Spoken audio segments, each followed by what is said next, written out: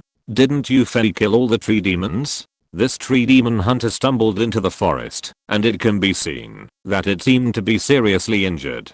Could it be that this is the demon that escaped the battle with the Stonehammer tribe? After it entered the forest, it turned around and appeared in front of a group of simple wooden houses. Because it was late at night, there were no creatures walking around in the wooden house group at this time. The tree demon hunter seemed to be very familiar with the appearance of this place. He entered the wooden house group without hesitation and quickly walked into the center of the wooden house group. There was a relatively large wooden house here, and there were 2 tree demon berserkers guarding the door. The tree demon hunter and the 2 tree demon berserkers said something in a gibberish, and then entered the wooden house. In the wooden house, a tree demon who looked very old was sitting in the main seat. It was already midnight, and this old tree demon was not sleeping. The tree demon hunter saw the old tree demon, and immediately fell to the ground, trembling and talking to the old tree demon. The old tree demon listened to the words of the tree demon hunter, with no expression on his face. After a while, the tree demon hunter seemed to have finished speaking, and lay on the ground and trembled, secretly looking at the face of the old tree demon. The old tree demon still had no expression on his face, as if he was thinking about something in his heart. Suddenly, the old tree demon waved a wooden stick in his arms, and a beam of light shot at the tree demon hunter lying on the ground. The tree demon hunter, who was secretly observing the old tree demon, suddenly closed his eyes tightly, and his body shook violently before he collapsed to the ground. However, he soon opened his eyes again and looked at his body full of scars in surprise. After the light emitted by the old tree demon shot at the tree demon hunter, it did not kill him as it thought, but repaired his wounds. Soon, under the treatment of the light emitted by the old tree demon, all the wounds on the tree demon hunter disappeared. The old tree demon stood up from his seat and said something majestically to the tree demon hunter, who stood up from the ground in surprise. The tree demon hunter left the wooden house, as if he had been pardoned, and said a few words to the tree demon berserker who was still guarding the door. The 2 tree demon berserkers immediately left the door of the wooden house and ran to the various wooden houses in the wooden house group. Soon, the entire wooden house group was boiling. The doors of the wooden houses were opened one by one, and countless tree demons walked out.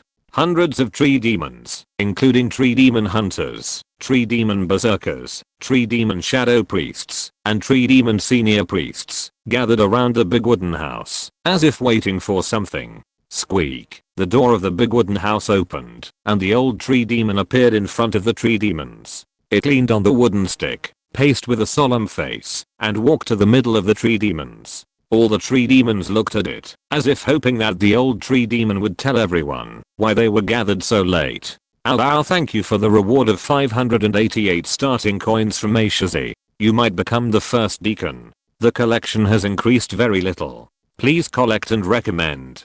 Baidu Tibahan Chanjoki and Zangbar welcomes everyone to settle in. Chapter 36. The crisis comes. The old tree demon stopped and looked at the hundreds of tree demons in front of him. It scanned the tree demons present with a sharp look. Wherever its eyes went, all the tree demons stopped talking. The old tree demon opened his mouth and said a few words in a low voice. Suddenly, all the tree demons were boiling, shouting together, and roaring something angrily. The old tree demon made a gesture, and all the tree demons gradually quieted down. When the field was silent again, the old tree demon ordered the 2 tree demon berserkers standing behind him to bring up the tree demon hunter who had escaped. At the signal of the old tree demon, the tree demon hunter straightened his body, opened his mouth a little timidly, and began to tell something. The tree demons below listened quietly, and no demon made a sound. Soon, the tree demon hunter stopped talking and retreated behind the old tree demon. The old tree demon took a step forward, loosened the wooden stick in his hand, opened his arms, stretched them to the sky, and shouted excitedly.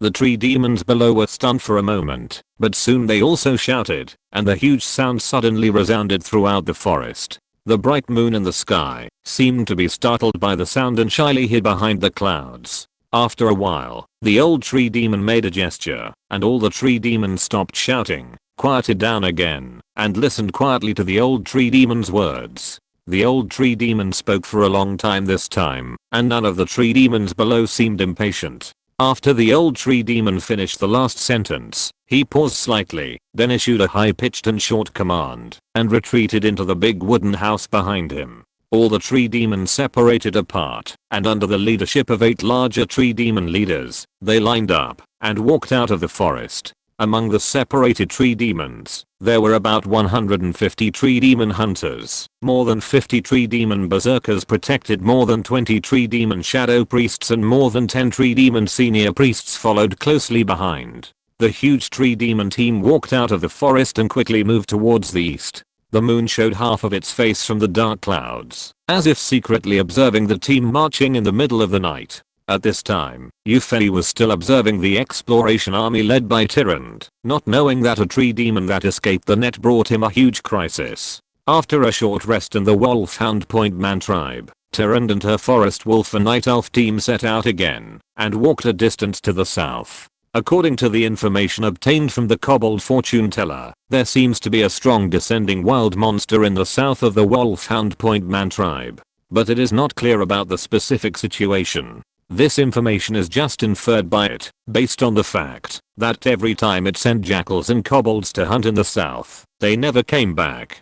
Upon hearing this news, Tyrande's face also showed a solemn expression. After several incidents of jackals and kobolds disappearing, the kobold fortune teller even sent a team led by a jackal leader to explore the south, but this team did not even return a single jackal or kobold. This force is really a bit scary. Although Tyrande is also confident that a team led by a jackal leader will not escape from her hands, this is because she has several restrictive skills that can prevent the enemy from escaping. The unknown wild monsters in the south can also make a team led by a jackal leader never return.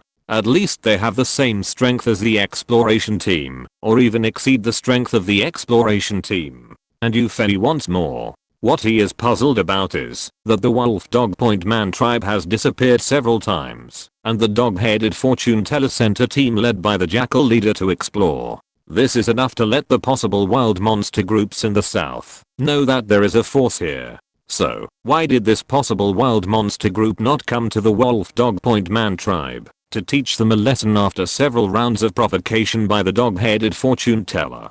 This made Euphony a little confused. According to his personality, if there was a force that repeatedly crossed the line and even sent a team to provoke, he would have sent all his military forces to destroy it, and he would never swallow his anger. There must be a reason why the wild monster group in the south of the wolf dog human tribe was so courteous. This reason may be the key to eliminating this quasi-enemy. Under the light of 3 full moons, the exploration team quickly moved southward.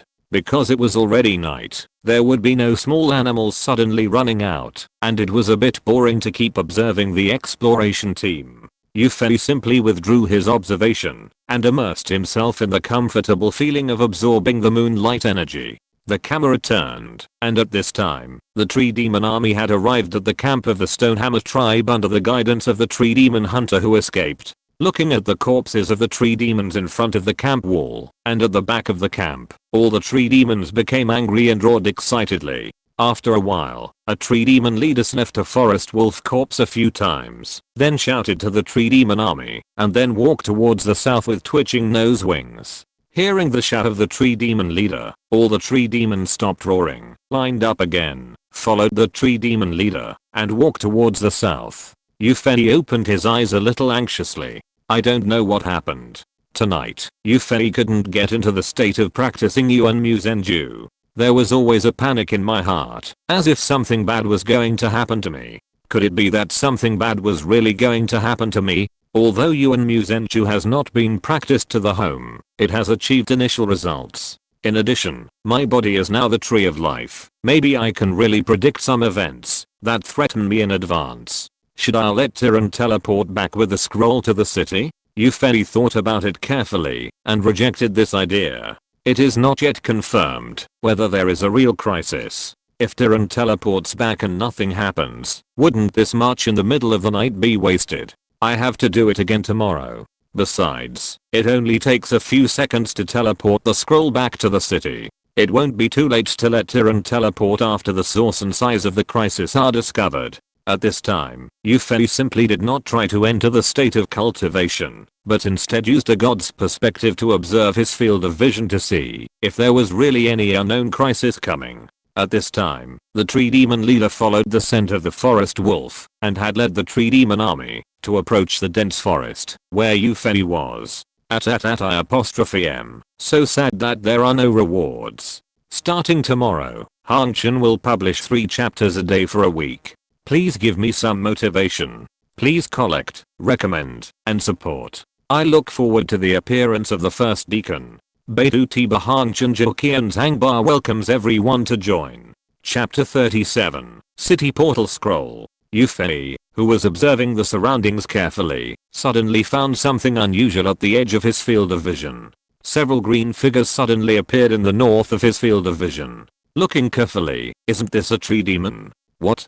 Didn't all the tree demons that were eliminated in the camp of the Stonehammer tribe last time? More and more tree demons appeared in Yufei's field of vision. Soon, Yufei, who was observing the north from a god's perspective, was sweating coldly. This is too much, right? After a careful count, there are still more than 200. Among them, the huge number of tree demon shadow priests, tree demon senior priests and 8 tree demon leaders made Yufei gasp. Although the same kind of aura cannot be superimposed, the individual combat effectiveness of the tree demon leader is also very high. If measured by the power system of the other world, it is a master who has reached the cloud level. Yufei's field of vision at this stage is only 2000 meters. Soon, the army of tree demons, led by the tree demon leader who was tracking the scent of the forest wolf, approached the grassland where Yufei and other ancient trees were. Yufei nervously watched the army of tree demons approaching him, preparing to give Tyrant the order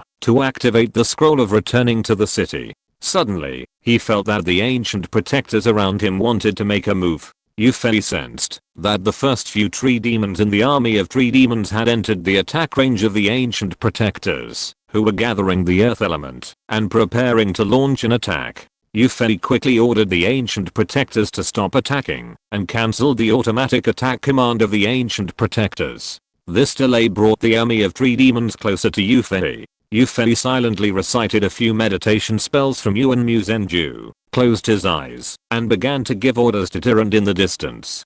Tyrant, there are enemies here, more than 200 tree demons. It's hard to resist with only 8 ancient protectors. Please use the city return scroll to teleport you and the exploration team back. After hearing Yufei's order, Tyrant also knew that the situation was urgent. Without the routine reply of yes, Father God, she prepared to activate the city return scroll and ordered the surrounding forest wolves and night elves to gather around her. However, when Tyrant locked Yufei with the city return scroll, a prompt appeared in her and Yufei's minds at the same time. There is not enough space around the teleportation target, and it cannot be teleported. What is going on? Yufei was depressed. I moved the ancient protectors around me, thinking that I could concentrate my firepower, but now the teleportation troops have no place to stay and cannot be teleported. Now I order the ancient protectors to stand up and move again, but there is not enough time. With the speed of the ancient protectors, after they stand up, it will take at least half a minute to move out a space large enough for nearly 100 forest wolves and nearly 50 night elf units. In half a minute, the army of tree demons had already reached the grassland. Yufei's mind turned rapidly, and he came up with a solution in less than a second. He closed his eyes again, wrapped the ancient protectors around him with his mental power, and was about to move them into the life space in his body. However, he found that his current mental power was not enough to move all the ancient protectors into the life space at once. No time to think. Yufei tried his best to move 3 ancient protectors into the life space first. Then, while the army of tree demons had not yet passed through the dense forest, he once again wrapped 3 ancient protectors with his mental power and moved them into the life space. There was no time to operate the remaining 2 ancient protectors. However, there was enough space at this time, and Euphony once again conveyed the order to open the scroll of returning to the city to Tyrant. Without any hesitation, and without asking how to teleport, if there was not enough space, Tyrant immediately used the scroll of returning to the city again, and locked Euphony with her mind. For the mother tree, all Night Elves have unconditional trust and obedience. At this moment, the army of tree demons had entered the grassland with a radius of about 400 meters, where Euphony was. Obviously, the appearance of a grassland in the dense forest surprised the tree demons and caused some small commotion. Several tree demon leaders walked towards Euphony and the two ancient protectors in the middle of the grassland. The ancient tree of war and the ancient tree of miracles were at the edge of the grassland and looked no different from other trees, so they did not attract their attention. When the tree demon leader walked to a distance of about 50 meters from Euphony, Tyrant had already fully activated the scroll of returning to the city. A complex array composed of light appeared above Euphony's head, and some silver light flickered on the ground around him, and an array could be seen faintly. Several tree demon leaders were startled and stopped moving forward. At this time, Euphony did not notice that the surrounding tree demons were approaching. He was completely immersed in his spiritual world. In Euphony's spiritual world, a similar array appeared above his head. However, compared with that array, the array that appeared in Euphony's mind was more complicated. Euphony, as if in telepathy, put his mental power into the formation diagram in his mind and analyzed its structure. The formation diagram was very complicated. Although Euphony's mental power could analyze part of the formation diagram structure, it was limited to the periphery and the speed was very slow. After analyzing it in the spiritual world for an unknown period of time, Euphony finally analyzed the periphery of the formation diagram. However, he was unable to analyze it further. The structure of the second layer of the formation diagram was much more complicated than the periphery. As soon as Euphony attached his mental power to it and prepared to analyze it, he felt a trance and had to stop analyzing the formation diagram. When Euphony separated his consciousness from the spiritual world, he found that Tyrant had not teleported back yet, and the surprised expressions of several tree demon leaders had not changed. Euphony felt it carefully. Only 2 seconds had passed, but it felt like a long time had passed in the spiritual world. Before Euphony could figure it out, 3 seconds had passed. More than 100 soft lights flashed around Euphony, and forest wolves and night elves appeared around Euphony. As soon as they were teleported back, the archers, under Euphony's command, launched an attack on the 8 tree demon leaders who were stunned by the situation. Caught off guard, the 8 tree demon leaders were all injured. Even a tree demon leader who was hit by 8 arrows was killed by Tyrant's subsequent burning arrow. After the archers' attack, the tree demon leaders and the tree demon army behind them also reacted. The tree demon hunter who led the way was even more excited, shouting and yelling, and all the tree demons took a fighting stance after being stunned. I don't know why. There are always chapters under review. Is it because of not enough character? Everyone, give Hangchen some character. Baidu Tiba Hangchen Jokian Zangbar welcomes everyone to join. Speaking of which, I had a quarrel with someone in the book review area. Recommend a new book. Everyone click to collect it, as a support for newcomers. Direct Train. Chapter 38 The Magical Use of Life Space. The tree demon leader who reacted quickly retreated and returned to the camp of the tree demon army. Before the tree demon leader organized the team, under Euphony's command, the night elf army launched another round of arrow rain, causing the tree demon side to lose several tree demon hunters. When the tree demon leader organized the tree demons into a somewhat scattered formation, the forest wolves had already rushed up under the leadership of the terror wolf, and the female hunter took the opportunity to advance a distance in the direction of the tree demon army, bringing some tree demons into the attack range. The forest wolves entangled some tree demons, making the tree demons in the back feel a little restrained in attacking, fearing that they would accidentally throw the hand axe on their own people. The female hunter and the archer poured firepower on the tree demons in the back without scruples. However, it didn't take long for the tree demon leader to react. Amid the angry roars of several tree demon leaders, the tree demons in the back changed their attack targets and launched an attack on the female hunter. Suddenly, nearly 100 hand axes flew towards the 10 female hunters. The female hunters had been paying attention to the movements of the tree demons. When they saw the hand axes flying, they controlled the Black Panthers under their crotch and twisted their bodies to avoid the attack range of most of the hand axes. Only a few hand axes caused a little damage to the female hunters when the female hunters avoided the vital points. Seeing that the attack launched by his tree demons did not destroy the enemies riding the Black Panthers as expected, the tree demon leader became more angry and ordered the tree demons to throw the hand axes again. Several tree demon leaders also aimed at the female hunters and threw their huge hand axes. However, with the clever dodging of the female hunters and the extremely fast short distance speed of the Black Panther, these seemingly unavoidable attacks rarely landed. Only one female hunter was hit by a hand axe of the tree demon leader after dodging most of the attacks and was seriously injured. The tree demon leader was overjoyed and was about to make another effort to kill the female hunter, causing more damage to other female hunters, causing them to gradually lose their combat effectiveness. However, the next moment's change made all the tree demons widen their eyes. The seriously injured female hunter suddenly flew up and flew very quickly to the side of the extremely tall tree in the middle of the grass, that is, Yuffie, and disappeared after a flash of light. This strange scene made all the tree demons stunned for a while and even stopped their attacks. However, the Night Elves, especially the ordinary Night Elves, only had a very high combat awareness and did not stop attacking because of this sudden situation. While the tree demons were stunned, they seized the opportunity and concentrated their firepower to eliminate nearly 10 tree demon priests hiding behind. Speaking of which, this tree demon priest really made the forest wolves and night elves very annoyed.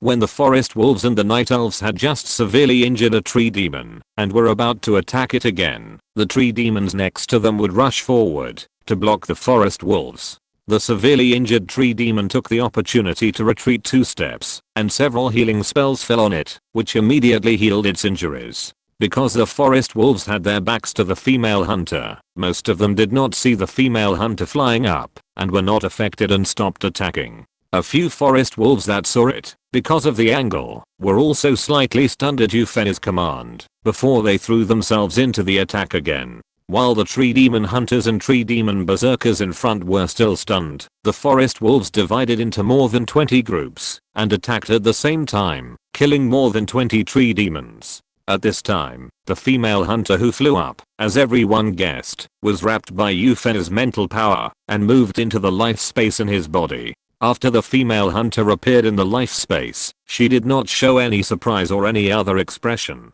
Instead, under Yuffie's instructions, she ran to the moon well that Yuffie had moved into the life space early. The moon well suddenly flashed a faint light, and the water in the well seemed to evaporate a little. The injuries on the female hunter standing next to the moon well disappeared in an instant. This is the effect of the moon well restoring health. Yuffie had considered it long ago. Although in the game, the moon well is a building and is difficult to be destroyed by the enemy. But now it is in another world, which is different from the game. Just like now, if the moon well is still placed outside and shows the effect of restoring health, as long as it is not a negative IQ, it will choose to destroy the moon well first. And when more than 100 tree demons fired a volley, the moon well would not dodge like the female hunter. Even if it was a reinforced armor, it would be destroyed by the overwhelming hand axes. It is different to place the moon well in the life space. The life space exists in Yuffie's body and the enemy cannot attack it. Yuffie can use his mental power to move the injured night elf units into the life space, and they can also recover through the moon well. Then Yuffie can move the units out of the life space and go into battle again. Yuffie plans to build all the moon wells in his own life space in the future. In this way, he can use the function of the moon well to restore health and ensure that the moon well is not destroyed by the enemy's concentrated firepower. However, the capacity of the life space is a problem. Even if the entire life space is arranged in a dense formation, it can only accommodate 25 moon wells. Moreover, there must be space for the units that come in to recover from injuries to move. In that case, at most 16 moon wells can be placed. Although it seems a lot now, it will definitely not be enough in the later stage. Then, we have to find a way to expand the area of the life space. According to the existing information, when I upgrade to the ancient tree and the eternal tree, the area of the life space will be expanded once. But this First, I don't know how big the expanded area is. The ancient tree is fine, maybe it will be promoted after a while, but the eternal tree is still far away. By the way, the life space is not just for the moon. Well, those ancient trees are also vulnerable to enemy attacks, and they must be protected by the life space when necessary. Then, the life space is even less sufficient. We must find a way to expand the area of the life space. These thoughts are long to talk about, but in fact it only takes a moment, and you very quickly thought of a possible solution.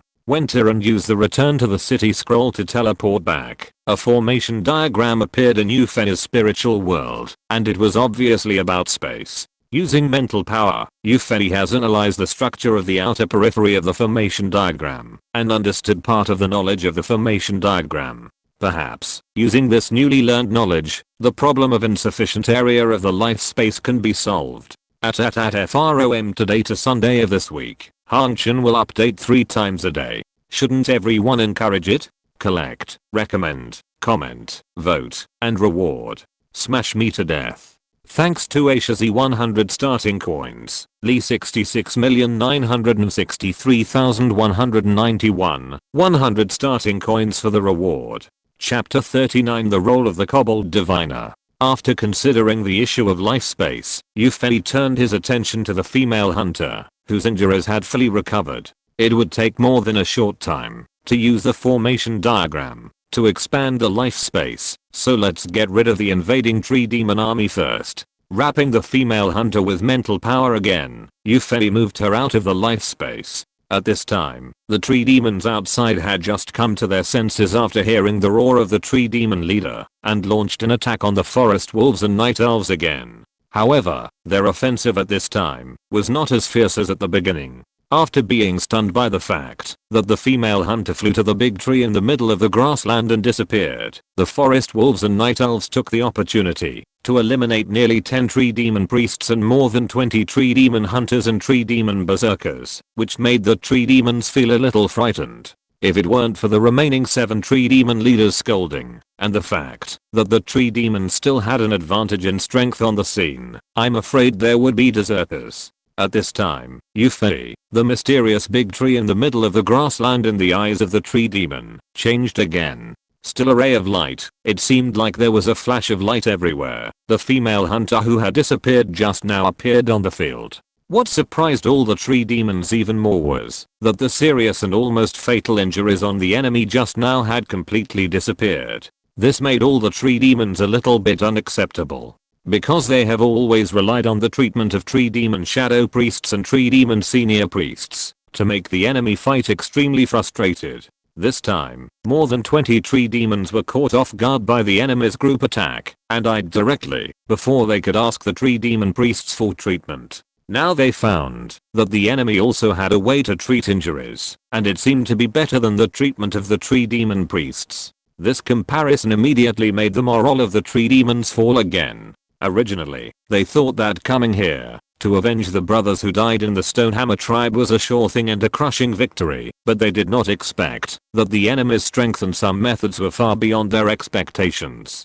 Several tree demon leaders also saw that the atmosphere on the field was not right, and they immediately made some responses. The tree demon leaders ordered the tree demon senior priests hiding in the back to bless the tree demons that were fighting with the forest wolves in front with the fire of the soul, which immediately increased the defense of the tree demons in front by a large margin. The forest wolves that were fighting with these tree demons had a deep understanding of this increased defense. Originally, a claw would cause a deep wound to the enemy on the opposite side, but after the golden light appeared on the enemy, only a shallow wound could be cut.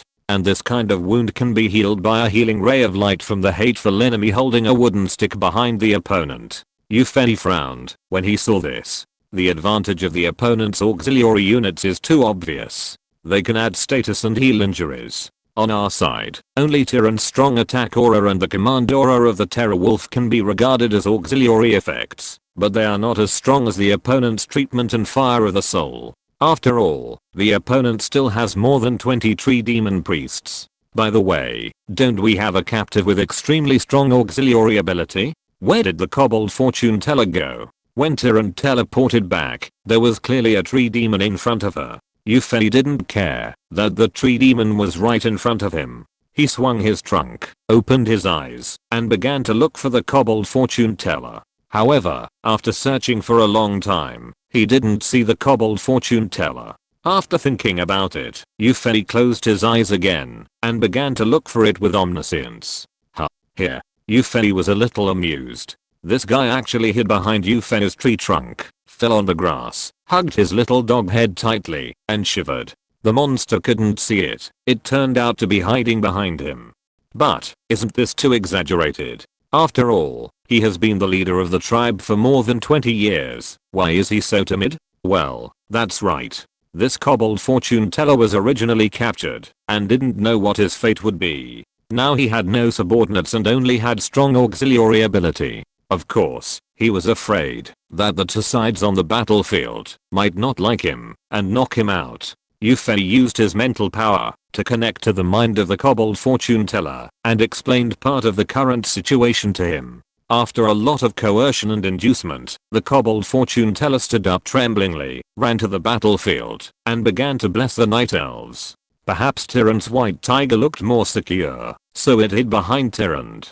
Tyrant had received Yufei's instructions and knew that this captive had joined his camp, so he didn't care and continued to throw his arrows at the tree demon camp. However, the change in the next moment made Tyrant look back at the kobold fortune teller in shock. The kobold fortune teller waved his wooden staff and cast Bloodlust on Tyrant. For a moment, Tyrant, who had a very fast attack speed, shot arrows at a speed as fast as a convulsion. This description is a bit wrong. Before Tyrant could react, a tree demon berserker was killed by several arrows that were almost connected end to end. Looking at Tyrant's shocked eyes, the kobold fortune teller smiled awkwardly and waved his wooden staff again and began to bless Avril and Luna. This thief kobold obviously knew that Tyrant was the commander on the battlefield and first cast Bloodlust on Tyrant, perhaps with a little flattering intention. Then he casted a bless on Avril and Luna, who had the highest attack power on the field except Tyrant. It can be seen that its intelligence is very high. The kobold has several auxiliary skills. With the blessing in turn, the combat effectiveness of the forest wolf and the night elf is also rapidly improved. Like their opponents, the forest wolves in front were also partially blessed with the fire of the soul, while the archers behind were blessed with the bloodthirst spell by the kobold seer, which could greatly increase their output. However, after using so many auxiliary skills, the kobold seer's magic points were also exhausted. He could only shrink pitifully behind Tyrant's white tiger, occasionally releasing a fireball with very low attack power. Yufei smiled slightly in his heart, wrapped it with his mental power, and was about to move it into the life space. The kobold seer was suddenly brought into the air by a force, and he looked terrified and screamed and struggled without knowing what was going on. But soon, it stopped struggling. It had been pulled into the life space by Yufei. After Yufei's explanation through mental communication, the dog-headed fortune teller calmed down and walked to the moon well according to Yufei's instructions. THIS chapter is scheduled. It will be released at 2 o'clock, and the third update will be at 6 PM. If nothing unexpected happens, this week's first update will be at 11 o'clock, the second update at 14 o'clock, and the third update at 18 o'clock. Please recommend a new book. Everyone click to collect it as a way to support newcomers. Direct Train. Chapter 40 Yufei's Strength. This time, half of the water in the moon well evaporated at once. Yufei was secretly a little surprised. Isn't the magic value limit of this kobold seer too high? Because this moon well uses much more resources than the game, it not only provides more population, but also restores more health and magic points. The kobold seer actually consumed half of the moon water in a moon well at once. Although it is, because the moon water consumes more when converted into magic points, it is still amazing enough. But thinking about the many auxiliary spells that the kobold seer had just cast, Yufei also understood a little. After the kobold seer replenished his magic points, Yufei quickly released it and continued to bless the timber wolves and night elves. Under the constant blessing of the kobold seer's bloodthirstiness and soul fire, the situation gradually evened out. However, after all, the tree demons still have more than a dozen tree demon shadow priests and nearly 10 tree demon senior priests. With only one dog-headed fortune teller, they can only make their side comparable to the tree demons in terms of assistance to a certain extent, but they cannot match the opponent's number. Moreover, the defect of the dog-headed fortune teller is that he has no skills to restore health points, while both the tree demon shadow priest and the tree demon senior priest can release healing spells. This results in that, although the tree demons have no advantage in the additional status, once they are injured, the healing spell will recover the injury. The timber wolves do not have such treatment. When they are injured, they can only retreat temporarily and let other timber wolves take over first. This is not okay. If we fight a war of attrition, the enemy will have the advantage. If we fight a quick battle, the opponent has too many people, and it is difficult to eliminate them at once. I'm entangled. Think about it again, and see if there is anything else that can improve the combat effectiveness. Well, the ancient protectors can be released now. Yufei thought of this, and quickly moved the 6 ancient protectors in the life space out in 2 batches, and joined the battle. Together with the 2 ancient protectors who had not had time to move into the life space, 8 boulders flew towards the tree demons, and under Yufei's order, the boulders flew towards the priests behind the tree demons. However, the tree demons, who had already killed many priests in the previous sneak attack, learned their lesson. Under the instruction of the tree demon leader, several tree demon berserkers jumped up and blocked the boulders thrown by the ancient protectors with their bodies. Hit by the boulders, several tree demon berserkers were seriously injured, but they protected the fragile tree demon priests. After being hit by the boulders, several tree demon berserkers were quickly healed by the healing spells of the tree demon priests. Only one tree demon berserker was killed by the boulders when he landed. Yufei thought for a while, this should be the boulders of the elite ancient protector. Its attack is higher than other ancient protectors, so it can kill the tree demon berserkers with one blow. Oh, by the way, doesn't the elite ancient protector have the ability of root entanglement? Try it? Yufei focused his mind on the elite ancient protector and ordered it to activate the root entanglement ability. Root entanglement, activated within a range of 100 meters. It can bind multiple units. The more units bound, the weaker the binding force. The binding time depends on the strength of the bound units. The interval between the activation of the ability is 30 seconds. Coincidentally, a large number of tree demons entered the 100-meter range of this elite ancient protector. Under Yufei's command, the ancient protector immediately activated this ability. I saw that countless intertwined tree roots suddenly appeared on the originally flat ground, densely rolling towards the tree demon. The tree demons were caught off guard, and for a while, the tree demons within the 100-meter range of this ancient protector were tightly tied up. Not only could they not move, but even their arms were bound by the entanglement of the tree roots, making them unable to attack. Taking this opportunity, the forest wolves and night elves also quickly launched an attack. The claws and wolf kisses of the forest wolf, as well as the arrows of the archer and the moon blade of the female hunter, fell on the tree demons that could not resist, killing many tree demon hunters and tree demon berserkers. However, it didn't take long for the bound tree demon berserkers to break free from the roots of the ancient protectors and launch a counterattack against the forest wolf. This time, the hand axes they threw seemed to be much more powerful, as if they wanted to release all the resentment of being beaten, but not fighting back. Because the tree demon hunters were slightly weaker, it took another 2 seconds to break free from the dense tree roots. Well, this root entanglement is quite effective, but it can only bind the tree demon berserker for 3 seconds, and the tree demon hunter can only bind for 5 seconds. The interval between the use of this ability is 30 seconds, which is difficult to play a big role. I seem to have forgotten something. Yufei thought about it for a while and understood it. Can't I use some spells?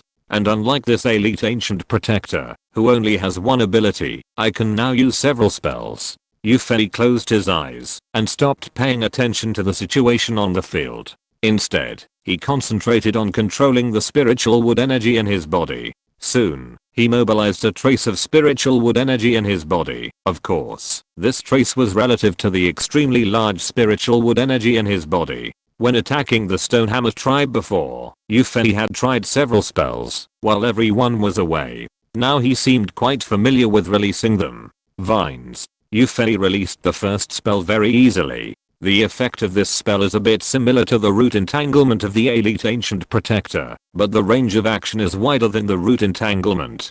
After using this spell, countless vines suddenly grew on the ground, where the tree demon was, and they bound the tree demon. However, although these vines trapped the tree demon, their toughness seemed not enough, and they were about to be opened by the tree demon. Yufei sighed in his heart. After all, it was a low-level spell, and the power was still a little insufficient. It could only bind these tree demons for 1 to 2 seconds. But it doesn't matter. The purpose of using this spell was just to restrain these tree demons for a while.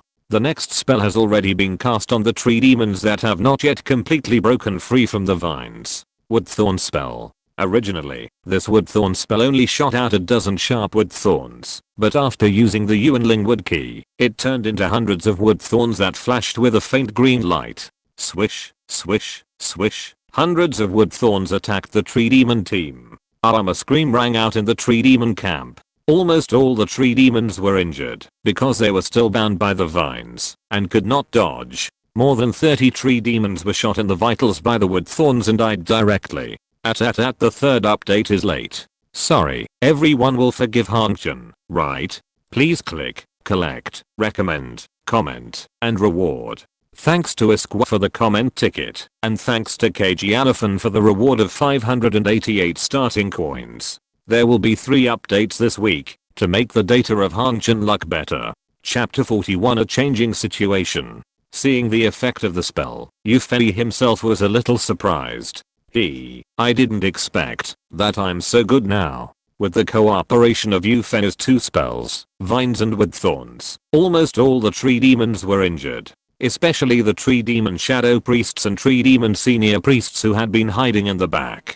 Last time, the root entanglement of the Elite Ancient Protector failed to bind the tree demon priests because of insufficient range. This time, Yufei's vines covered a wide range, just tied up all the tree demons with vines, including these priests. The tree demon priests were weak in strength and had difficulty breaking free from the vines. Under Yufei's focused attack, the subsequent wood thorns caused great damage to them. After the 2 spells, nearly 10 of the tree demon shadow priests, who were originally less than 20, were killed, leaving only a pitiful 10 or so tree demon shadow priests, and they were all seriously injured. However, the senior tree demon priests had strong vitality, so only 2 of them were hit by the wood thorns. They wailed unwillingly and fell down slowly. Others like tree demon hunters and tree demon berserkers also suffered losses, but compared with the tree demon priests, firstly, their vitality was stronger, and secondly, Yufei focused on attacking the tree demon priests in the back, so their losses were relatively small. Only some tree demons that were already seriously injured and did not have time to be treated by the tree demon priests died under the wood thorn technique. These things are long to talk about, but in fact they only happened in 3 or 4 seconds. The tree demons that broke free from the vines quickly launched another attack under the organization of the tree demon leader. This time, the tree demon leader seemed to have learned it well. Under the command of the 7 tree demon leaders, the tree demon hunters and tree demon berserkers no longer attacked the agile female hunters, but divided into several groups and concentrated their firepower on attacking the forest wolves. In a moment, hundreds of hand axes flew towards the forest wolf team, and the forest wolves that were entangled with some tree demons could not dodge, and many forest wolves and even wild wolves were seriously injured. No way. If there were no forest wolves to resist the enemy in front, the female hunter would definitely not be able to withstand the impact of nearly 200 tree demons, not to mention the fragile armor and low health of the archers. We must find a way to save the forest wolves. Otherwise, even if this crisis is over, it will be difficult for the Night Elves to defeat enemies of equal strength in future battles. By the way, isn't there a spell that I have practiced that I haven't cast yet? When the moisturizing spell was tested, nothing special happened, but the trees and grass where the spell was cast looked more lush and energetic. The description of this spell said that the moisturizing spell can restore the vitality of animals and plants, but at that time the forest wolves and night elves around him were sent to attack the Stonemal tribe, so they didn't understand what the effect of restoring the vitality of animals and plants was. However, there is no other way now. Let's try it out first. Yufei concentrated his mind and calmed down. He once again mobilized a trace of Yuan Lingwood Ki from his body and cast this moisturizing technique whose effect was unknown. Under Yufei's control, a soft green light enveloped the forest wolves. The next moment, something happened that made the forest wolves happy. The green light turned into drops of dark green liquid and sprinkled on the injured forest wolves. The forest wolves whose wounds were dripped with the dark green liquid immediately found that a cool and slightly itchy feeling spread on their wounds. Soon, the wounds that were originally as painful as burning were no longer painful. The injured forest wolves on the field were all dripped with the dark green liquid. Although the injuries of these injured forest wolves were not completely healed, they were no longer serious. Aha! The effect of this moisturizing technique is so good. It can be compared to the ultimate skill of the jungle guardian, the quiet rain. Well, of course, it was a wave of tranquility rain, which is a skill that can be released continuously. But this has already satisfied Yufei. With this moistening technique, the forest wolf and the night elf also have a way to recover from injuries, and the advantage of the tree demon is completely gone. And the tree demon, which has lost the additional status and treatment advantages, will definitely not win under the attack effect of the forest wolf and the night elf. Well, what we need to do now is to maintain the situation on the field and eliminate the tree demons one by one. Yufei carefully felt the Yuan Lingwood Ki in his body. Although the Yuan Lingwood Ki contained in the Tree of Life can be said to be vast, with Yufei's current ability, there are not many that can be mobilized. After using this part of the Yuan Lingwood Ki that can be mobilized, Yufei will have to spend a period of time that is not very long, but definitely not short to mobilize other Yuan Lingwood Ki through meditation. Now, according to calculations, there is not much Yuan Lingwood Ki that can be mobilized in the body. It is enough for Yufei to use 4 vines or 4 wood thorns. The moisturizing spell consumes relatively more spiritual wood energy, so it can only be cast 3 times. Well, this spiritual wood energy must be properly allocated to bring the greatest benefit to one side. Yufei has always believed in getting the greatest benefit at the lowest cost. For example, when taking a bus, it is 300 meters to walk to the destination after getting off at the previous stop, and 200 meters to walk to the destination after getting off at the next stop. Yufei will calculate the time it takes for the bus to walk one stop and his own walking speed, and then see which one consumes less time and decide which stop to get off at, even if it only saves a few seconds. After Yufei cast 3 spells in succession, the Night Elves did not change much, because most of them only had combat awareness. But those archers who have advanced to the elite level, including Avril, Luna, Tyrant, and the Forest Wolves, have greatly increased their morale. After losing various advantages, the morale of the tree demons on the opposite side also dropped. As one side gained, and the other lost, the Forest Wolves and the Night Elves quickly gained the upper hand.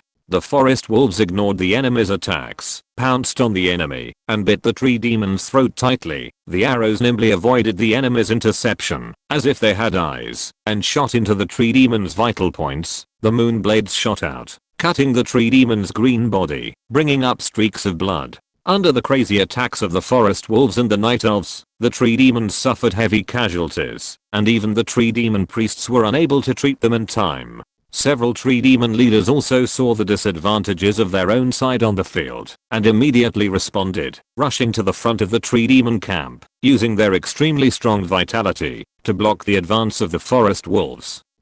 First of all, I apologize to everyone, because Hangchen may not be able to do 3 updates today because Hangchen has to apply for volunteers today. I hope everyone can understand. Thanks to Blood Moon Starfall for 100 starting coins. Pasabi Akun for 100 starting coins, Trash Picker Pig for 100 starting coins, Shwilin for 100 starting coins, Book Friends 120,717,154,010,488 and 100 starting coins for their awards. Thanks to Trash Picker Pig for an update ticket.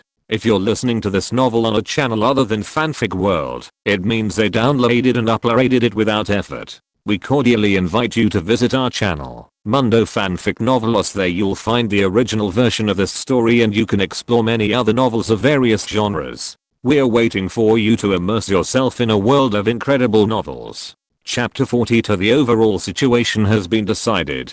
Humph. Tree demon leader Eupheny sneered in his heart. It would be better if you didn't show up, but now you show yourself up without knowing whether to live or die. Aren't you looking for someone to kill you? This time, without Euphony's command, Tyrant had already responded. Moon Goddess Arrow. A silver-white light flashed across the sky, and an arrow fell from the sky like a meteor, piercing the body of a tree demon leader, and making it dizzy. At Tyrant's signal, 10 archers shot their arrows early, just in time to take advantage of the tree demon leader's dizziness, and shot it without a single shot.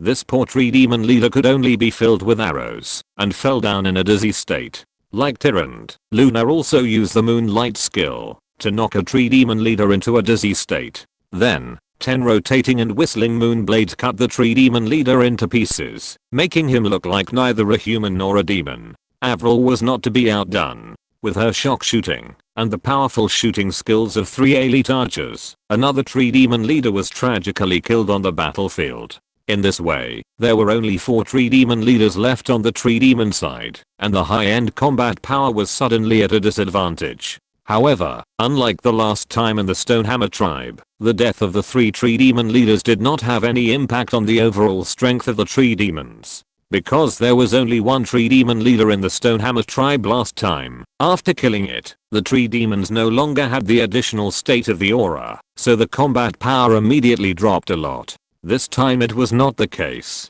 You know, all the tree demon leaders have an aura-like additional state similar to the strong attack aura, so the attacks of other tree demon hunters and tree demon berserkers were not weakened.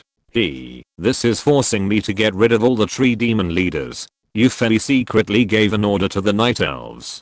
After the 3 tree demon leaders were easily killed, the 4 tree demon leaders were also a little scared. They stayed in the tree demon camp and were afraid to make any big moves. But Eupheny didn't want to let them go. After getting rid of the remaining 4 tree demon leaders, the overall strength of the tree demons would be weakened a lot at once. By then, it can be said that the overall situation has been decided.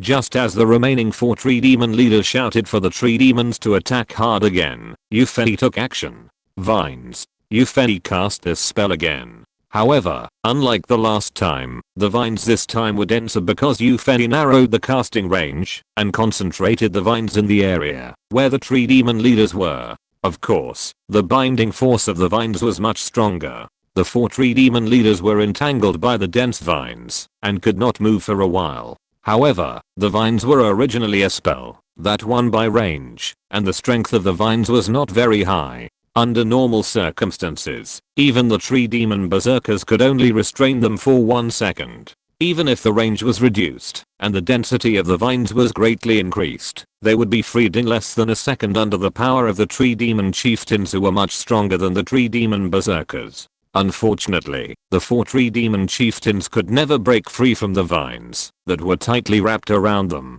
because, as soon as they were restrained, dozens of attacks fell on them.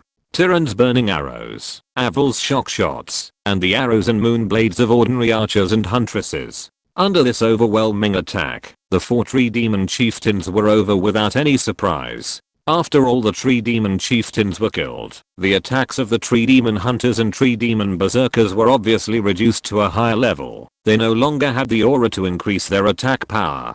But the bigger blow was that after all the tree demon chieftains were eliminated, the tree demons present had no command, and their morale also fell to the extreme. The next battle situation can be said to be under control. The forest wolves continued to harass the tree demon hunters and tree demon berserkers who had no intention of fighting, while the night elves, under the command of Tyrant, divided into groups to snipe the tree demon shadow priests and tree demon senior priests. Without the command of the tree demon leader, there were no tree demon berserkers to plug the holes for the tree demon priests. Not long after, all the tree demon priests were sniped and killed, and the night elves changed their targets to tree demon hunters and tree demon berserkers. Soon, because of the death of the tree demon priests, the spiritual fire on the tree demons also disappeared because the skill duration expired. In addition, without the treatment of the priests, the tree demon hunters and tree demon berserkers immediately suffered heavy casualties. Shadow arrow.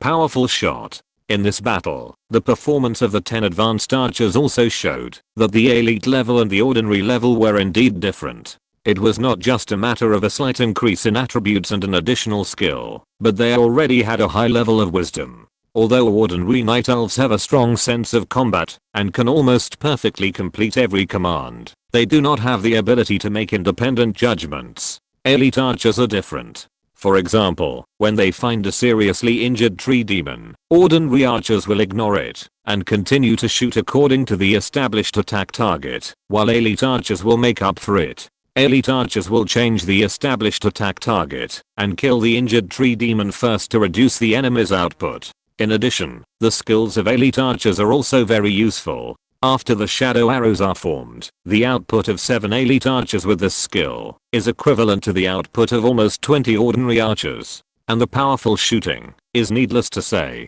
The tree demon leader who died directly under the sniper of 3 elite archers with powerful shooting skills, and Avril may be willing to prove the power of powerful shooting. In fact, the damage caused by this attack will also be affected by the opponent's defense. Just like if you originally have 10 attack points and the enemy's defense is 5 points, then your attack will cause 5 points of damage to the opponent. The skill effect of powerful shot is consuming a small amount of magic points, causing twice the damage of a normal attack to the target unit. This does not mean that the damage caused is doubled to 10 points, but the attack power is doubled to 20 points. So the damage caused to the enemy becomes 20. 5 equals 15 points, which is more than doubled. It is for this reason that, although the shadow arrows are 3 arrows with 75% attack power, the overall output is not as high as powerful shot. I'm sorry for yesterday.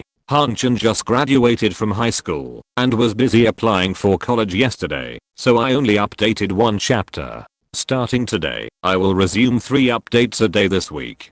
Chapter 1 will still be at 11 o'clock, Chapter 2 at 14 o'clock, and Chapter 3 at 18 o'clock. Thanks to bookfriend 120,717,154,010,488 for the reward of 100 starting coins and a review ticket, and thanks to Zuayuzingayan for the reward of 100 starting coins. I would also like to ask for some collection recommendations and clicks. Chapter 43, Chasing the Tree Demon. However, from the perspective of the damage, the shadow arrow is stronger than the powerful shooting. It can only be said that each has its own advantages and disadvantages. At this time, after this fight, several archers have been promoted to the elite level and have obtained attribute upgrades and skills, and their lethality has become stronger. The other archers and the 10 female hunters are also on the verge of upgrading. Tyran's level 4 experience value is almost full after the battle with the Wolfhound Point Man tribe in the previous fight. As for Avril and Luna, their upgrades are unusually slow. After training, Avril and Luna experienced the invasion of the ogres, the battle with the Stonahama tribe, the battle with the Wolfhound Point Man tribe, and the current battle, a total of 4 battles, killing many enemies, but the experience from the elite level to the elite level has only reached about 80%.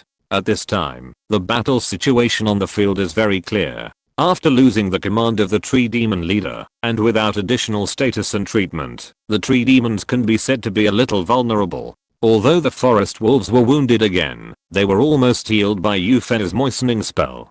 Coupled with the powerful fire of the soul and bloodthirst of the kobold fortune teller, the formation of the tree demons was quickly broken up, and it was easier for the forest wolves and night elves to kill them. The tree demons were divided into pieces and fought on their own, and it was difficult to resist the offensive of the forest wolves. Under Euphena's command, the forest wolves were not in a hurry to kill the enemy, but entangled the remaining hundreds of tree demon hunters and tree demon berserkers. Each piece of separated tree demon was quickly strangled by the long-range attack of the archers and female hunters. The forest wolves that surrounded this group of tree demons freed their hands and claws to surround another group of tree demons. In this way, the tree demons were strangled quickly. Looking at the current battle situation, Euphene was relieved. But he was also a little itchy. In the novels he read before, the protagonists were all killing people by themselves, beating the enemies to kneel on the ground and sing conquer. But I was quite depressed after crossing over, and could only command my men to bully the enemy. Fortunately, there were spells in Yuan Musenju to make me feel good. How about another attack? However, the Yuanling Mu Qi in my body, that could be controlled, was only enough to release one spell. With a change of mind, Yufei looked at the elite ancient protector. Just as the remaining tree demons were struggling to resist the attacks of the forest wolves and night elves, countless thick tree roots were drilled under their feet, binding them tightly. Then, hundreds of wooden thorns with a faint green light shot at them. After this round of attack, there were less than 50 tree demons left on the tree demon side, and nearly 30 tree demons were solved by Yufei's round of wooden thorns. Oh. Yufei suddenly reacted. I can't upgrade myself, so wouldn't the experience of these tree demons be wasted? I was only concerned about my own pleasure, and I actually forgot about this. Yufei felt a little regretful. It's not right. Yufei found something wrong. It is said that after casting another wood thorn spell, there should not be much Yuanling wood Qi left in his body that can be mobilized. Now, after careful feeling, the Yuanling wood Qi that can be mobilized in his body is enough to cast her spells. Ordering the forest wolves and night elves to continue killing tree demons under the command of Tyrant, Yufei closed his eyes and entered the state of practicing Yuan Mu Zhenju, sensing the specific situation in his body. This feeling made Yufei very happy. The upper limit of Yuanling wood Qi that he can control has increased a lot compared to before the battle, almost the amount of 2 moistening spells. Could it be that, although killing the enemy cannot upgrade, it can improve the progress of his Yuan Mu Zhenju? If so, maybe after a while, he can reach the realm of splitting the soul and establish a sub-base. Yufei quickly opened his eyes again. Now is not the time to practice. At this time, there are only more than 30 tree demons left on the field. After another round of arrows plus moon blades plus claws plus boulders, the remaining tree demons finally collapsed. Several tree demon hunters first let out an incomprehensible roar, turned around and ran out of the dense forest. Seeing this, the other tree demons no longer had the intention to resist stubbornly, and all let out a roar. Perhaps it meant the wind is tight and the call is pulled, and then turned around and retreated strategically. Yufei sneered and ordered the forest wolf and the night elf to chase. However, the archers and the female hunters did not take advantage of the tree demons to escape to attack, but followed the forest wolf closely and went in the direction of the tree demons' escape. Perhaps they were too panicked, or their intelligence was too low. The group of fleeing tree demons did not notice this situation, but ran towards their own nests with one mind. Yufei did this, of course, to find the tree demons' nests and catch them all in one fell swoop.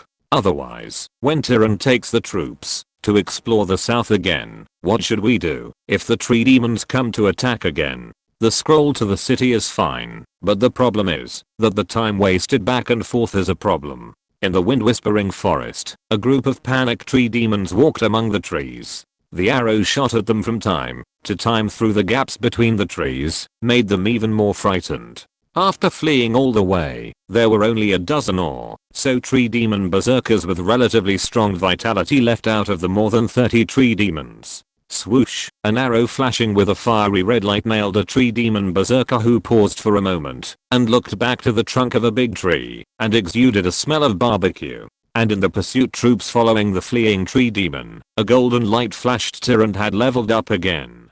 Tyrant, who had accumulated almost enough experience, successfully reached level 5 after killing this tree demon berserker. Moon Priestess, level, attack type, heroic attack power, attack speed, fast armor type, heroic armor, movement speed, fast health, mana, strength, 30 agility, 42 intelligence, 27 skills, remaining skill points, 2 specific skills. Power Aura, level 2, increases the attack power of surrounding friendly ranged units by 20%, with a range of 350 meters. Reconnaissance, level 2, consumes 75 magic points to summon an invisible owl, which exists for 45 minutes. Scorching Arrow, level 2, consumes 8 magic points to form a flaming magic arrow, increasing damage. Lunar Arrow, level 2, causes damage, consumes 120 magic points, and has a casting distance of 5,000 meters. The stun time increases by 0.5 seconds for every 150 attack distance, with a maximum stun of 5 seconds. Today is the second chapter. Please click more. It ranks very low in the category click list. Thank you Zuayu Zingayan for awarding 100 Kidian coins again. Recommend a new book. Please click to collect it and support the newcomer. Direct train. Chapter 44. Tree Demon High Priest. Tyrant, who has been upgraded to level 5, has reached the legendary level if divided by the levels of the other world. According to the information obtained by Yufei, the legendary level is already a very high-end combat power on the Slays continent. For example, in the Principality of Wester, where the unlucky second son of the Grand Duke is located, the highest level combat power is a swordsman at the early legendary stage, who exists as a guardian of the country. In general principalities, there are not even legendary figures. Moreover, Tyrant's true strength is definitely not just the legendary mid-stage on the surface. She also has innate skills and equipment purchased from the Miracle Ancient Tree, which makes her strength perhaps surpass the legendary level. Yufei has already considered the skills to be added for this upgrade. Increase the powerful aura and burning arrows to level 3.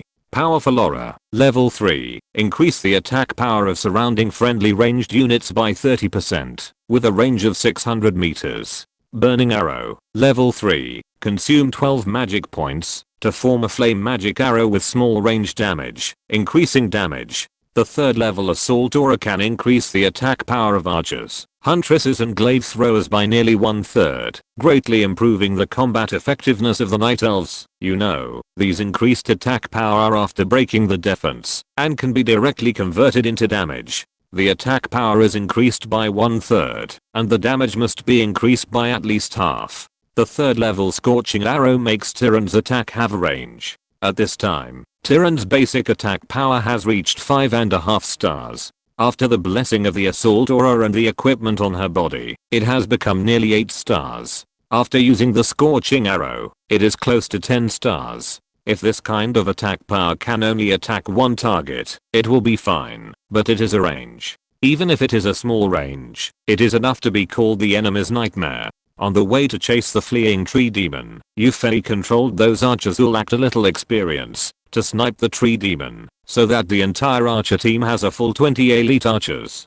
Among these 20 elite archers, 15 of them have the skill of shadow arrow, and only 5 have the skill of power shooting. This makes Yufei quite satisfied. If the skill of shadow arrow does not form a cluster effect, it is just a scum. If the 15 elite archers now use the skill of shadow arrow, the firepower is equivalent to that of 45 ordinary archers, including the improvement of basic attack after advancement. There is no need for too many archers with power shooting skills, just a few are enough, just like snipers in the army on Earth, who can play a role when it is necessary to concentrate on solving enemies such as leaders. After the tree demon's nest is wiped out this time, all archers should be able to be upgraded to elite level, and then the long range strike capability of the entire archer unit will be greatly improved. Maybe 10 female hunters can also be promoted to elite level. I just don't know what the attributes and skills of elite female hunters are. When Yufei was thinking about this, there were only 9 tree demon berserkers left in the escaped tree demon.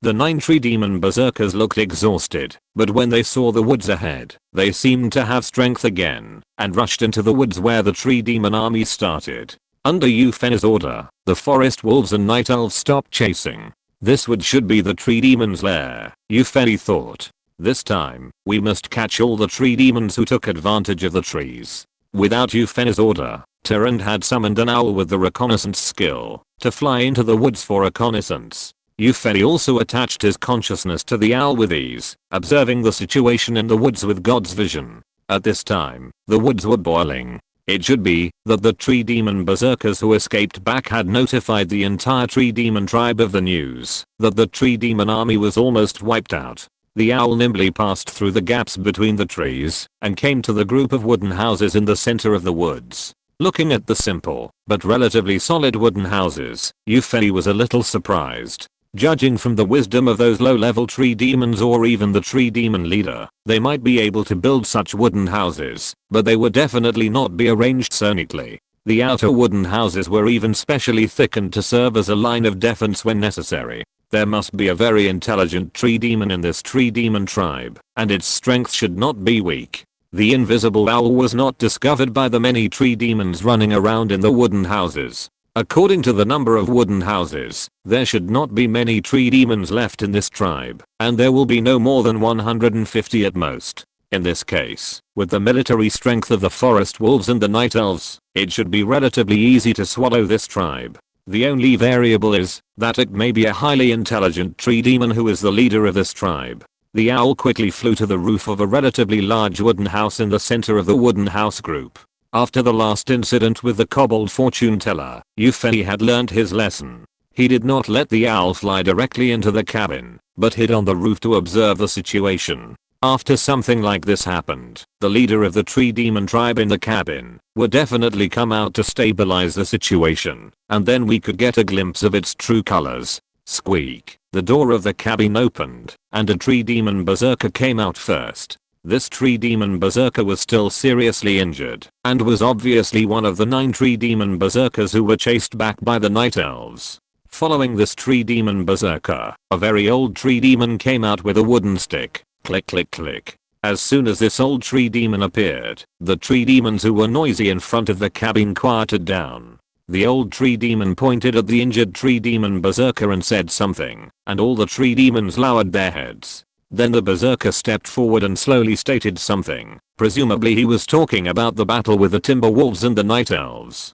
Listening to the berserker's statement, the atmosphere on the field became even heavier, as if the berserkers were all a little afraid. After the berserker finished his statement, he took a few steps forward and entered the cluster of tree demons, and the old tree demon began to speak again. The old tree demon spoke in a relatively low tone at first, and then his tone gradually rose, and in the end, he even roared at the top of his lungs. Then, the old tree demon stopped speaking after a tremor. There was silence in the cluster of tree demons. Suddenly, the entire cluster of tree demons shouted in unison, and Euphony could actually understand this shout. High priest, high priest, high priest. The third chapter is presented. Thank you to Blood Moon Star Meteorite for the reward of 100 starting coins again, and thank you to Forever Starlight for the reward of 200 starting coins. Please click, collect, recommend, comment and reward. Recommend a book, As a Bandit with Ideals and Burdens. My ultimate goal is to kill all the men. Liberate their women. The purpose of liberating them. Obviously, my mountain village lacks a chief lady. Without the diamond drill, how dare I boast, brother just has the capital. Summon Wukong, summon the second brother, summon the little foreigner. Guys, let's go and grab a few chief ladies for the boss. Chapter 45 The Powerful High Priest. Could it be that this old tree demon is the leader of this tree demon tribe? The tribe leader, right? Anyway, it seems that all tree demons listen to this old tree demon high priest then. It should be an auxiliary unit or a magic unit, probably the same as the dog-headed fortune teller. If so, it's okay. If it's pure auxiliary, just get rid of a few tree demon leaders. Without stronger combat units, auxiliary spells are not very useful. But it seems that this tree demon high priest is not just an auxiliary unit. All the tree demons look at this tree demon high priest with a trace of fear in their eyes. This is not the power that an auxiliary unit can have. Forget it. Anyway, the situation of this tree demon tribe has been investigated almost, and we also know how much combat power the tree demons have left. Let's just use the owl to test this tree demon high priest. Euphony carefully controlled the owl to fly up from the roof and slightly raised the flight altitude and slowly flew over the head of the tree demon high priest.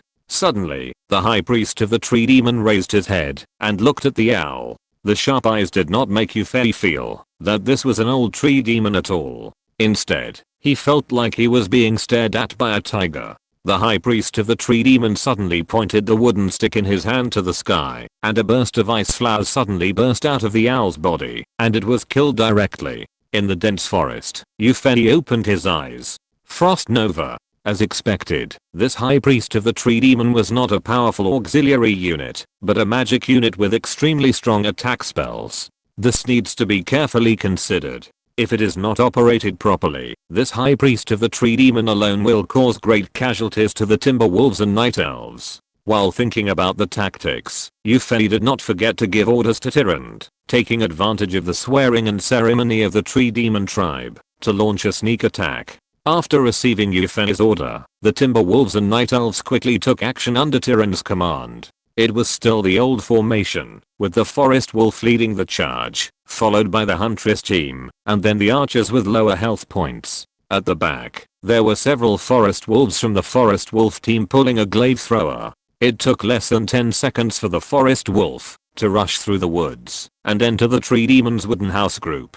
Because all the tree demons gathered in the big wooden house where the tree demon high priest was located in the center of the wooden house group, the outermost layer of reinforced wooden houses did not play a defensive role at all, and were jumped over by the Forest Wolf and the Night Elves who followed. However, when the Forest Wolf arrived in front of the big wooden house in the center of the wooden house group, he found that the sneak attack was not successful. The tree demons had already formed a battle formation, and were ready for battle. At the outermost edge, a circle of tree demon berserkers were already shining with golden light, and it was obvious that they had been blessed with the fire of the soul by the tree demon senior priest. And the inner layer of the tree demon berserkers was surrounded by several layers of tree demon hunters, tree demon shadow priests and tree demon senior priests. Among the tree demon priests, a figure that did not look tall was standing there quietly. However, Tyrant, who followed the Forest Wolf, did not dare to despise this tree demon that was not tall and looked old, because her father had told her the ability of this tree demon priest.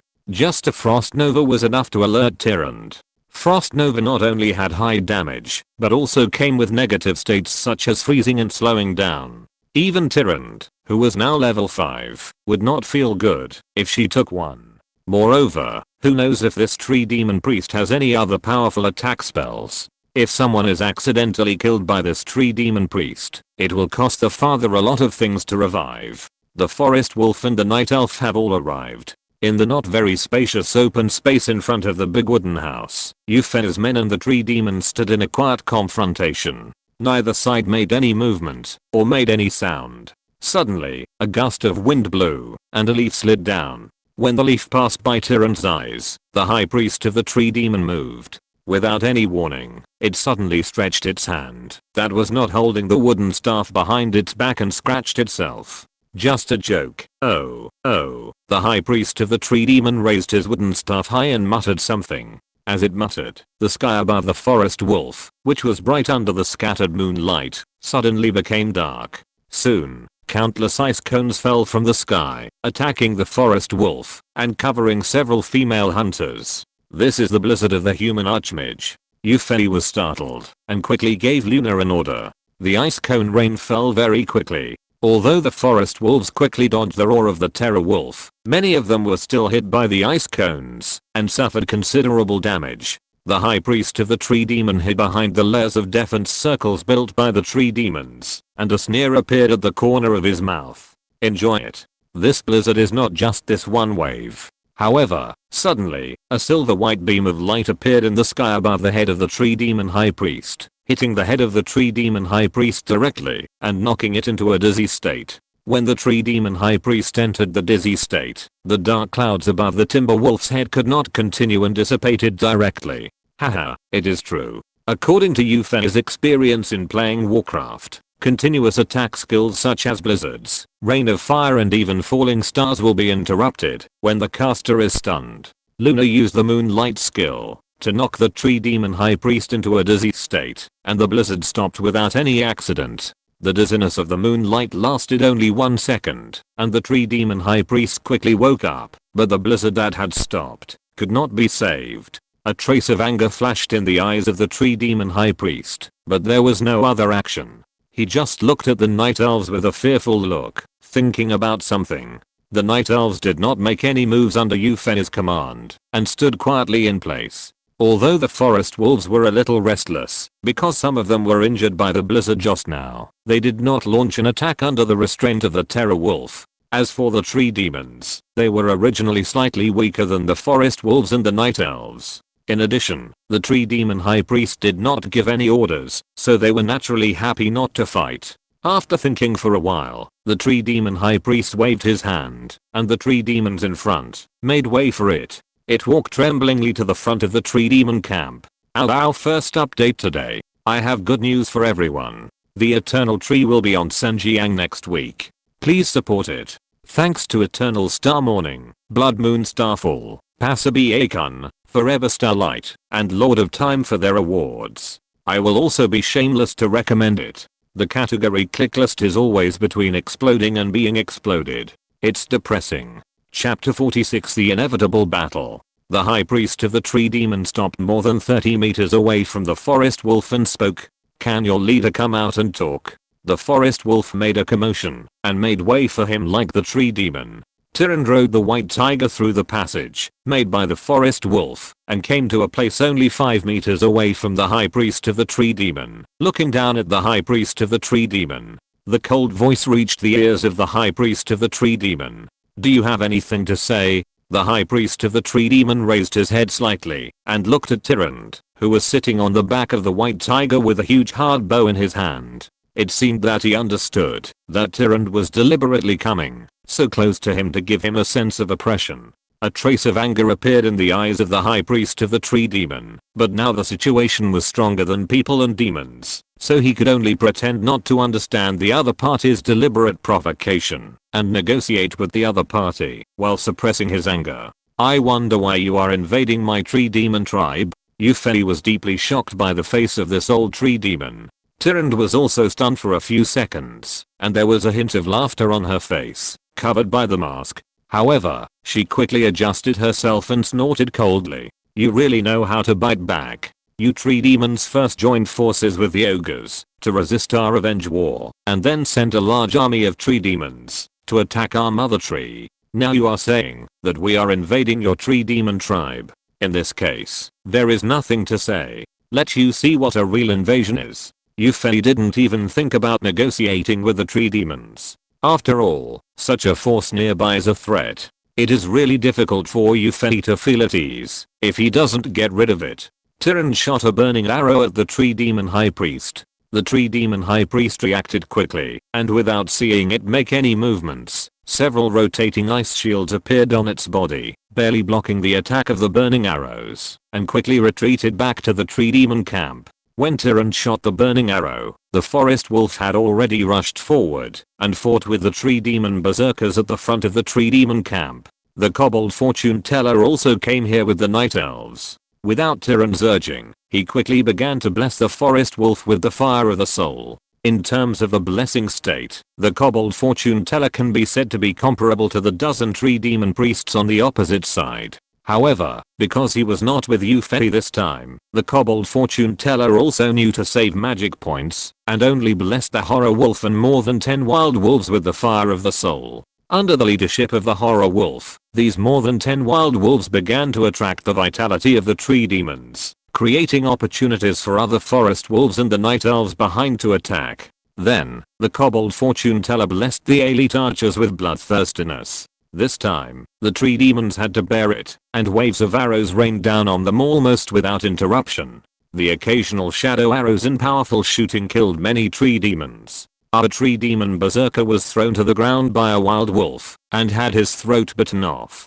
Sure, 3 extremely powerful arrows were shot into the body of a tree demon senior priest, killing him directly. This was the effect of powerful shooting. Shadow arrow. A dense rain of arrows fell on the tree demon camp, piercing through the bodies of dozens of tree demons, causing them great damage. The situation on the field was almost one-sided. The tree demons had no numerical advantage to begin with, and their morale was very low, because only this little bit of their own people was left after being killed. Now they were only relying on the healing advantage of the tree demon priest to support them with difficulty. The tree demon high priest looked at the fallen tree demons with all kinds of emotions in his heart, including regret, anger, and a trace of fear that he himself did not realize. The tree demon high priest waved his wooden staff, and Yufei, who had been observing this place from a god's perspective, also made Tyrant immediately stare at it. If it releases a blizzard again, it must be stunned with the arrow of the moon goddess at the first time.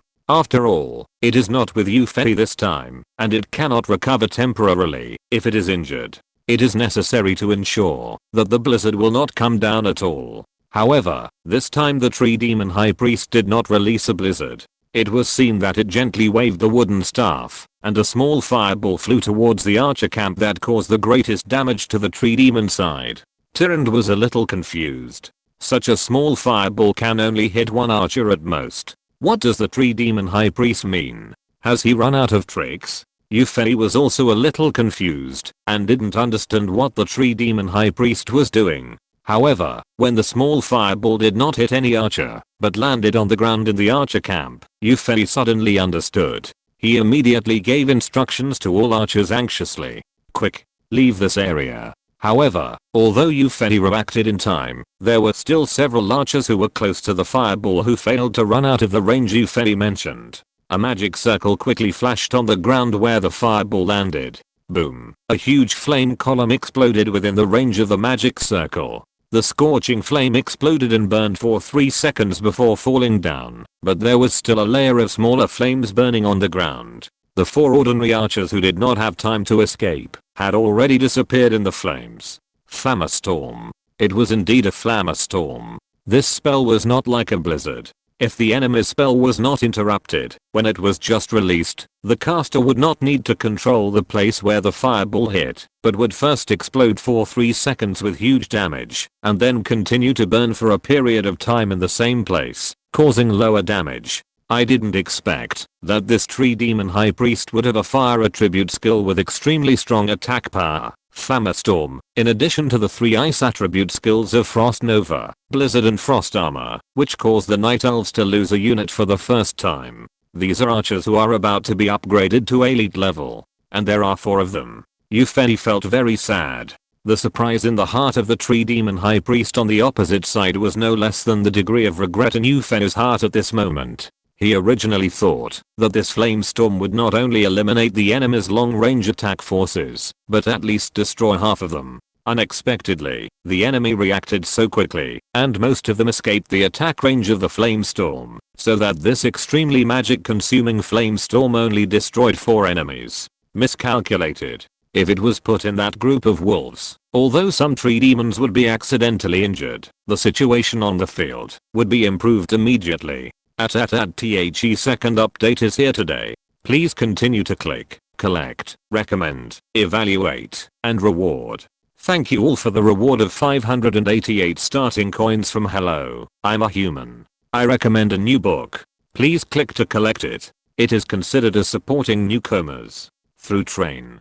Chapter 47 Killing the High Priest. Of course, the high priest of the tree demon didn't know that Euphony recognized the flame storm before it was fully released. Although Euphony didn't have time for Tyrande to interrupt its spell, he still made the archers evade in time so that the flame storm did not achieve the expected effect. When the high priest of the tree demon felt that the flame storm was wasted and felt that it was not worth it for this powerful spell to only kill 4 archers, Euphony and the Night Elves didn't think so. In Euphony's mind, he was a time traveler, and in the time travel novels, the protagonist would never suffer a loss from the supporting role. What's more, what are these tree demons in his eyes? Wild monsters. This old tree demon actually caused him to not kill monsters without loss, and lost 4 archers who were about to be upgraded to elite level. It was simply unforgivable. In the hearts of the Night Elves, all of their kind are the mother tree.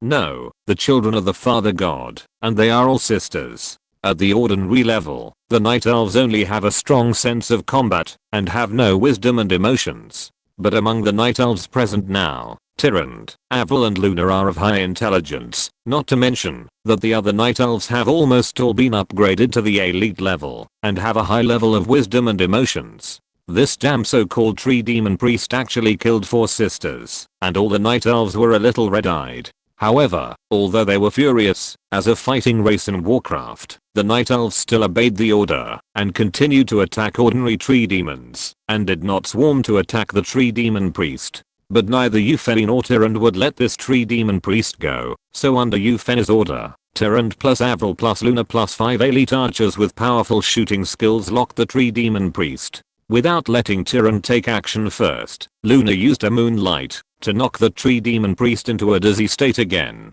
Then, 5 powerful arrows attacked the tree demon priest. The tree demon high priest who had just woken up was also startled when he saw the 5 arrows that had been shot in front of him. However, he did not slow down at all. Several ice shields appeared around him and blocked the 5 arrows. Humph, your frost armor is waiting for you.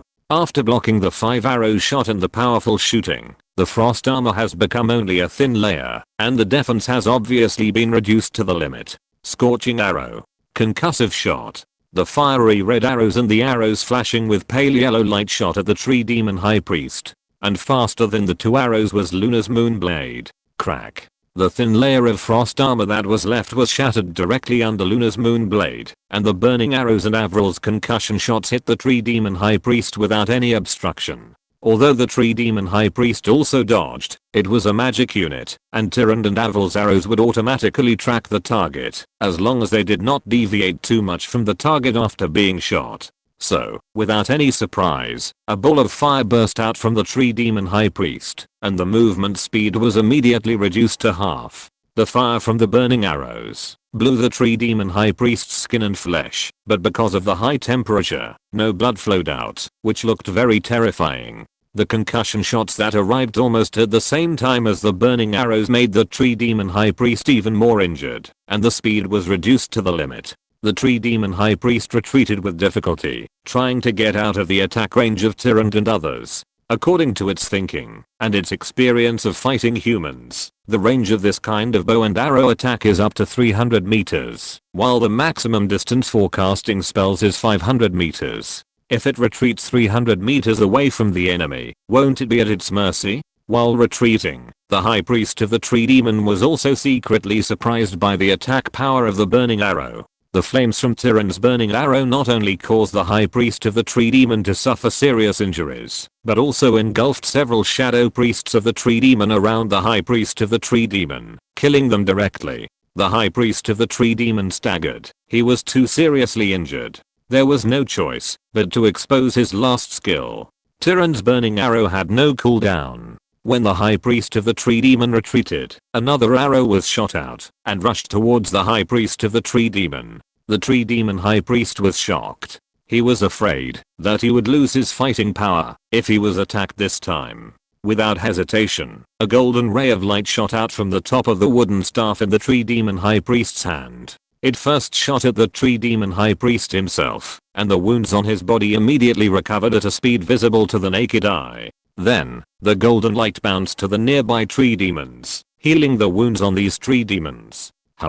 Medical wave. This should be your last skill. Tyrande's burning arrow hit the tree demon high priest again, and there was another burst of fire. However, coincidentally, the last bounce of the medical wave returned to the tree demon high priest. Although there was not much healing energy left, because of the continuous healing of several tree demons, it still restored a lot of the tree demon high priest's health. It can be seen from the wounds that were healed as soon as they were generated. Tyrande was also shocked when she saw the medical wave, but she soon calmed down. What's the use of medical waves? Skills have a cooling time. Don't think of escaping this time. Without stopping, Tyrande pulled the bow in his hand and shot another scorching arrow. The high priest of the tree demon thought that he had left Tyrande's attack range and was ready to release the blizzard again. However, the scorching arrow hit him again when he was not prepared at all. The spell prepared by the high priest of the tree demon was interrupted, and his only thought at this time was, hadn't I already run out of the enemy's attack range? But then, Luna's cooling moonlight made it impossible for it to think, and it went into a dizzy state. Then, the arrows of the moon goddess made it continue its dizziness. Shock shots, powerful shots, and scorching arrows. 7 arrows directly overwhelmed the high priest of the tree demons, the great mentor of our tree demons, the guiding light of all tree demons, the beacon of progress. He bowed 3 times in a dizzy state.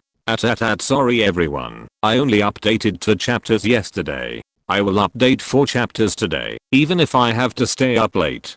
Thanks to Duyui plus Zinu for 1888 starting coins, Nangong Jian Hun for 1176 starting coins, Zuyu Crossing Yun for 200 starting coins, Yan Crossing Guan for 100 starting coins, and Pingfandi Zhangsan for 100 starting coins. I recommend a new book. You can collect it and grow it first. Chapter 48. Kill them all. The explosion of the burning arrows attracted the attention of the tree demons. Seeing that the tree demon high priest was drowned in flames and arrows, all the tree demons panicked. The tree demon shadow priests and tree demon senior priests panicked and cast healing spells on the tree demon high priest, but the healing spells had no effect on the dead tree demon high priest. After dozens of healing spells were cast on the tree demon high priest, but the tree demon high priest did not respond. The tree demons understood a fact they did not want to believe. Their patriarch, the powerful spellcaster tree demon high priest, was dead.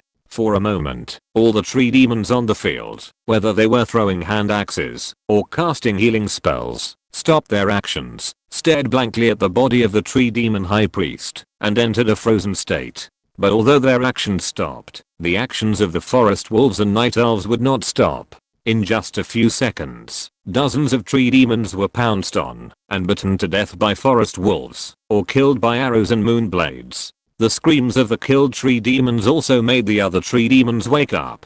At this time, there were only more than 30 tree demon berserkers and a dozen tree demon senior priests left on the field. As the tree demon hunters and tree demon shadow priests were relatively weak, only a few small fish and shrimps were left. After the more than 60 tree demons woke up, they did not scatter as Euphony imagined, but attacked the forest wolves and night elves with red eyes, a very fierce attack. Even the tree demon shadow priests and tree demon senior priests did not cast healing spells, but waved their wooden staffs to release fireballs and hit the archers. According to Euphony's observation, the targets of this group of tree demons fighting back were almost all Tyrant, Luna, Avril and the 5 elite archers with powerful shooting skills.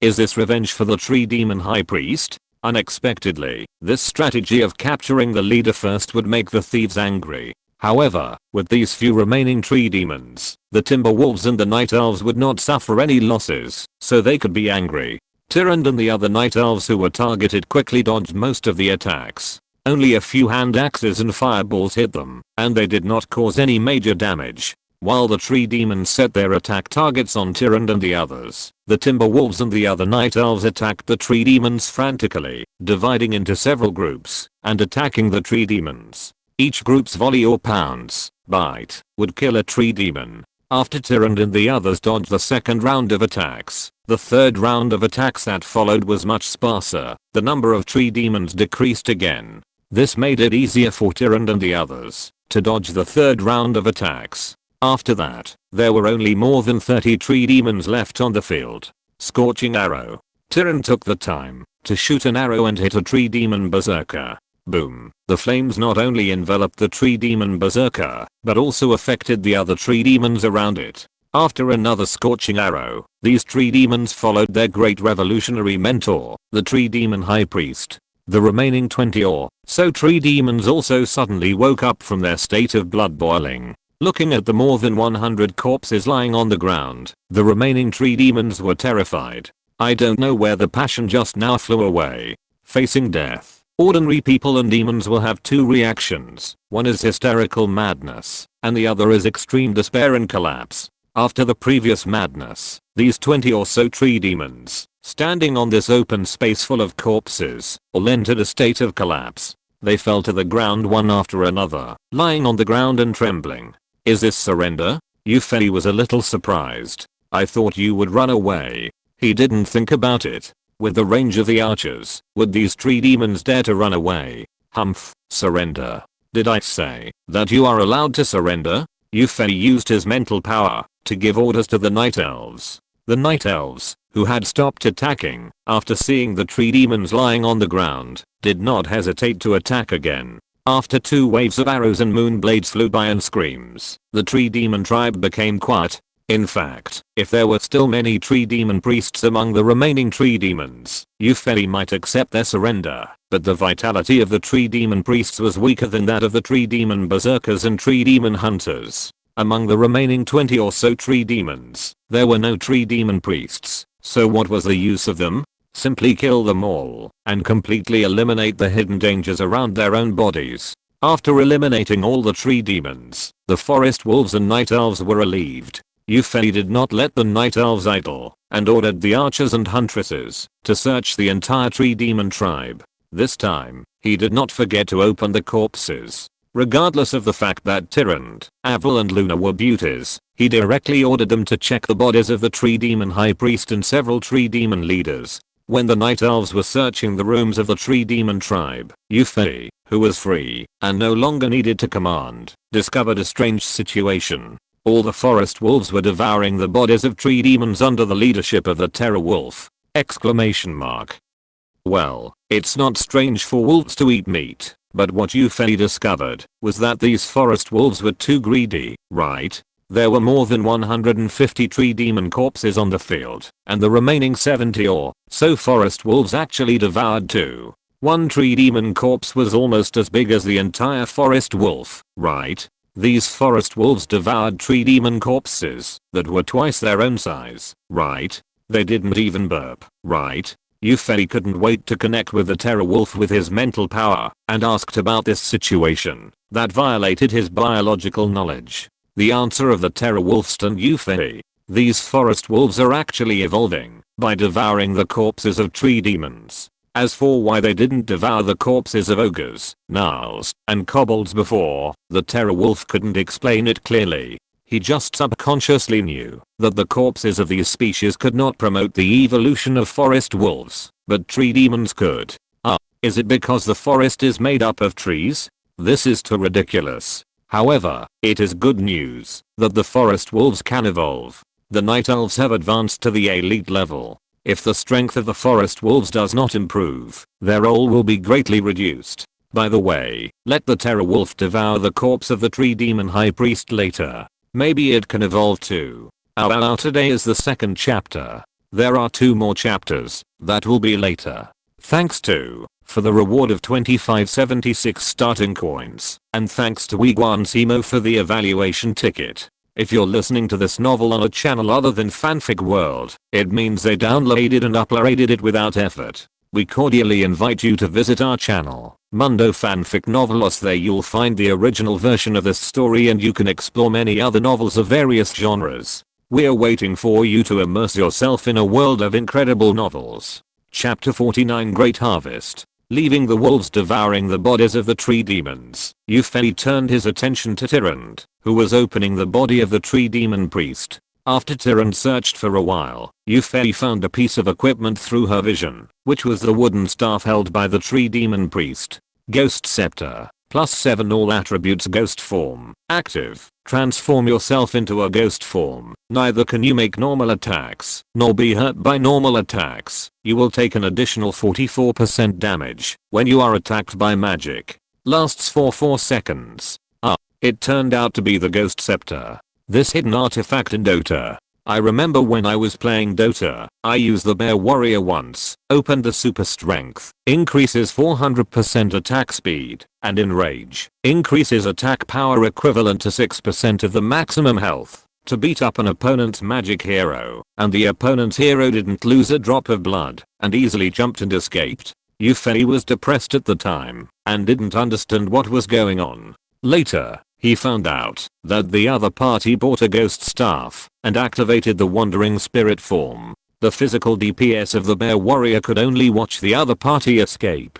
He checked it out and found out that the ghost staff is known as a hidden artifact. After activating the ghost form attached to the ghost staff, you can avoid the invincibility of the Swordmaster, the sprint of the White Bull, the ultimate move of the deer, the ultimate move of the musket, and the ultimate move of the bat. It ignores the high physical DPS of the Bear Warrior and the nets of the little Naga and the Geomancer. After being caught in the net, you can open the ghost form and leave directly. No wonder it is called a hidden artifact. But now Yuffie does not value the skills of this ghost form, but the effect of adding 7 to all attributes. All attributes are added by 7. A total of 21 attributes. After changing to this equipment, Tyrant is almost 2 levels higher in terms of attributes. Then, with skills and so on, it should not be a problem to choose an ordinary epic level. However, Tyrant has only 6 equipment slots, 2 of which are occupied by the town portal scroll and the healing salve. The other 4 are the elf leather boots with agility increase of 6, the speeding gloves with an attack speed increase of 15%, the short staff with an attack increase of 10 and an attack speed increase of 10%, and the artist's mask with a magic recovery speed increase of 50%.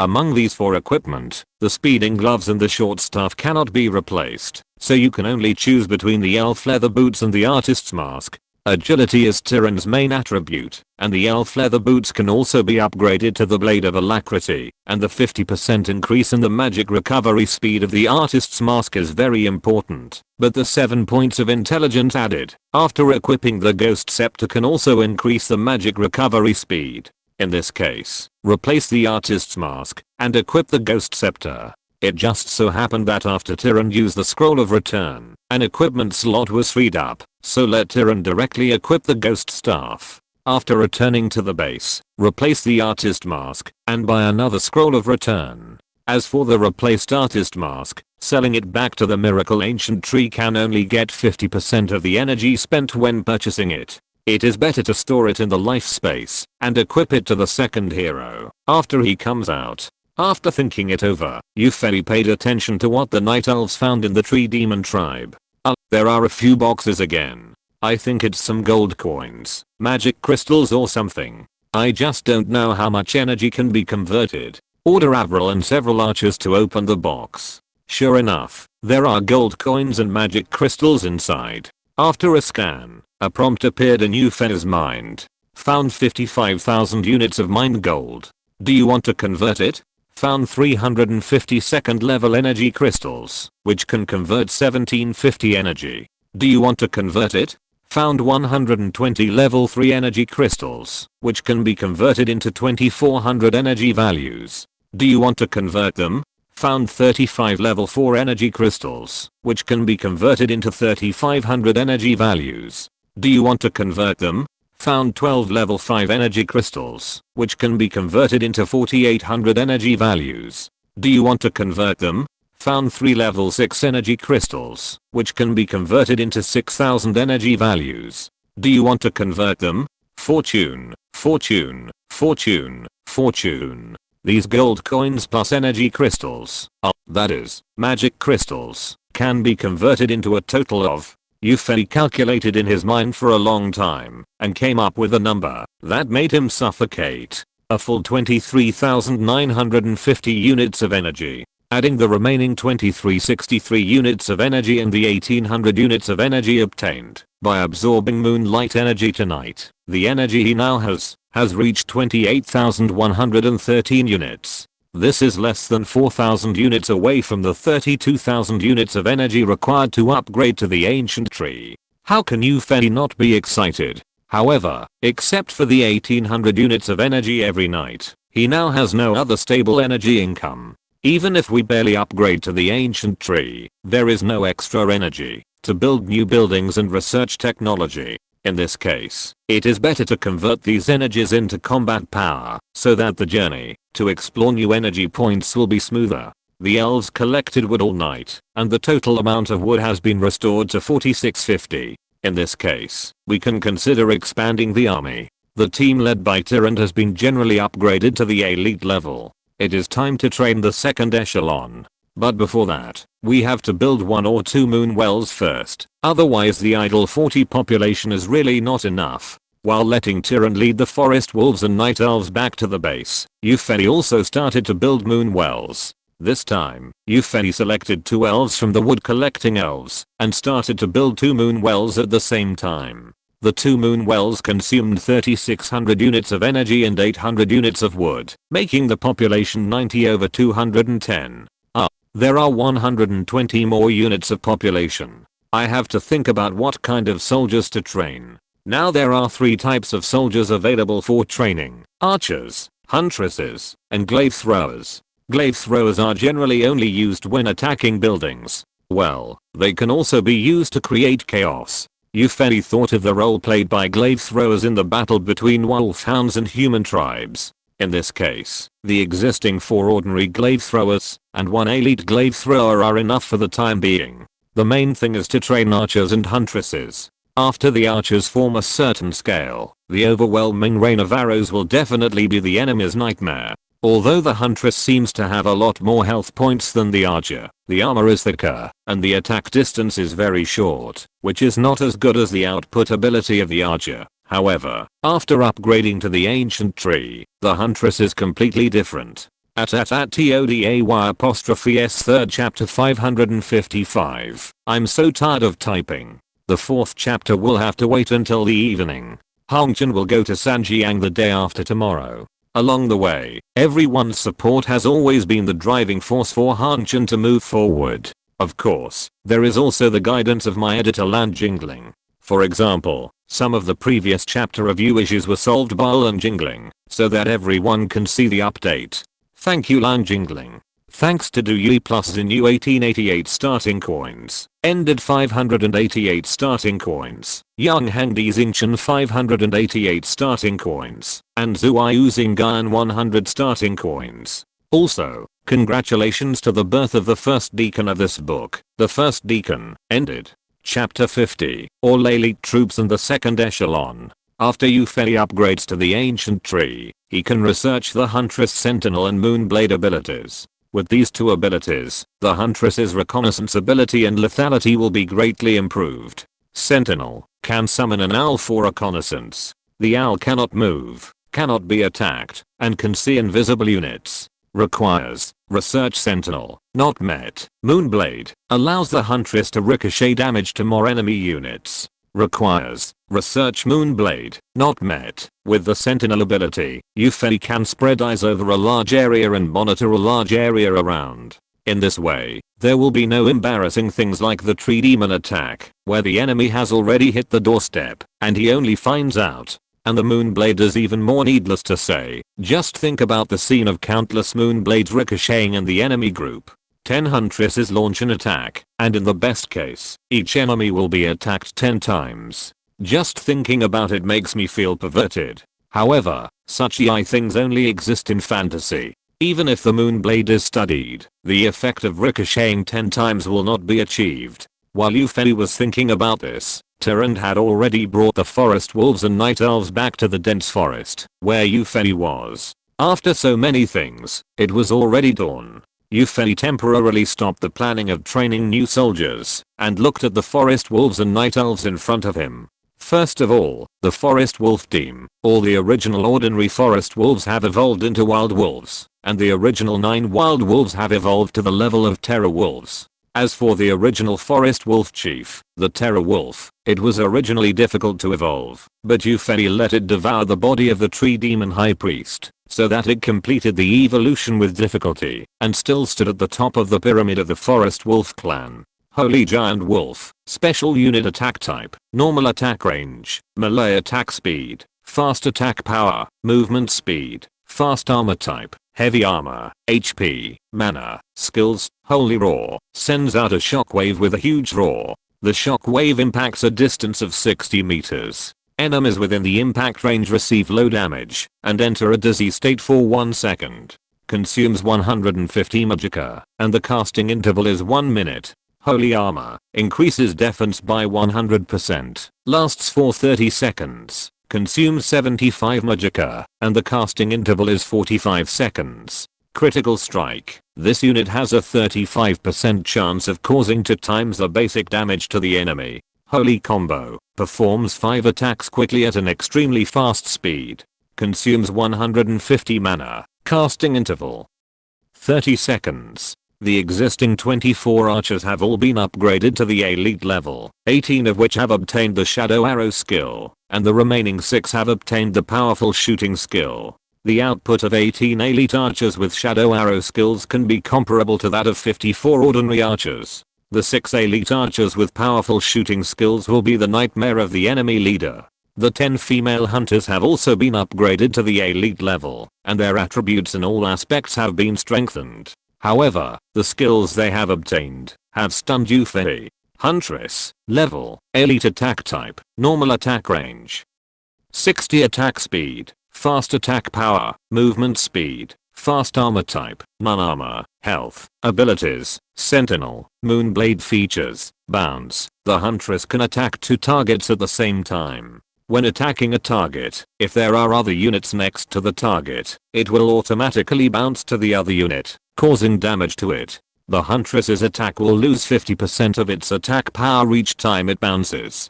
Constant attack makes the attack power of each bounce attack of the huntress not decrease and is constant at 100% attack power. Hide makes the unit stop attacking the enemy and can make it shadow meld and become invisible at night. This constant attack feature is simply a bug.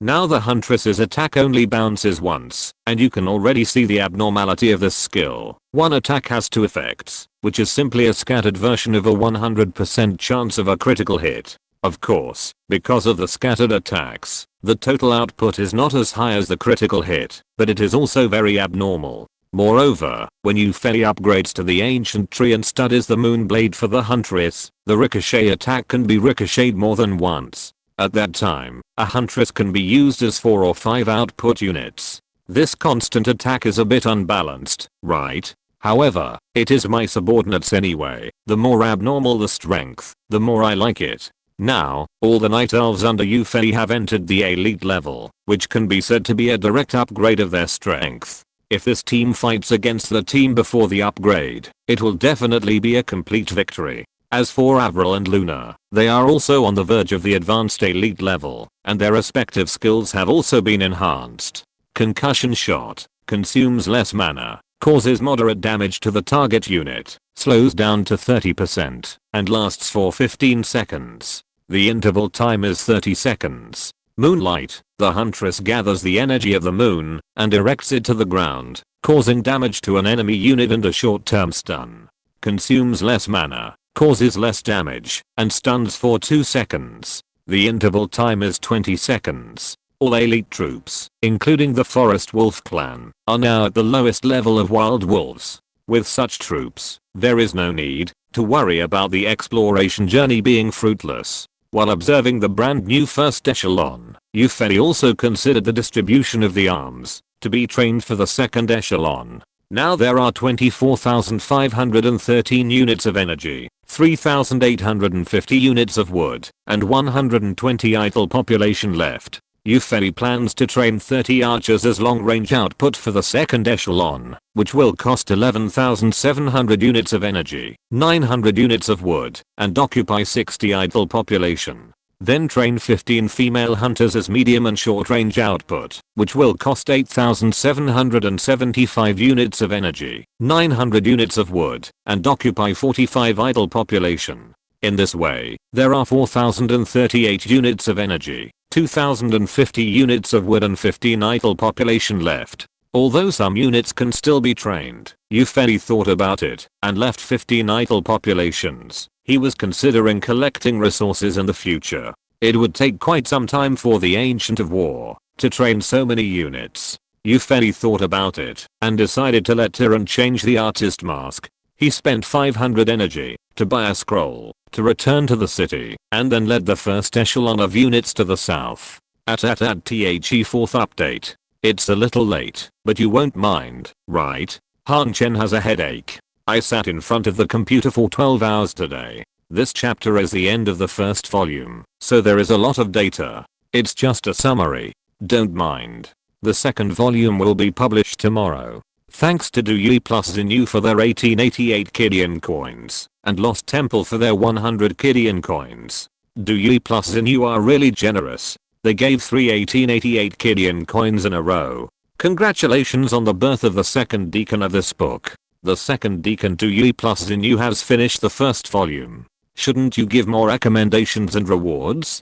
Please support Sanjiang the day after tomorrow. Thanks again to all the book friends for their support and my editor Lan Jingling for his guidance. End of this chapter. Thank you very much for reaching the end. Don't forget to like. Looking for more exclusive content and immediate access? Subscribe to our Patreon. Remember, every like, subscription, or donation encourages us to continue. Thanks to everyone. See you in the next video.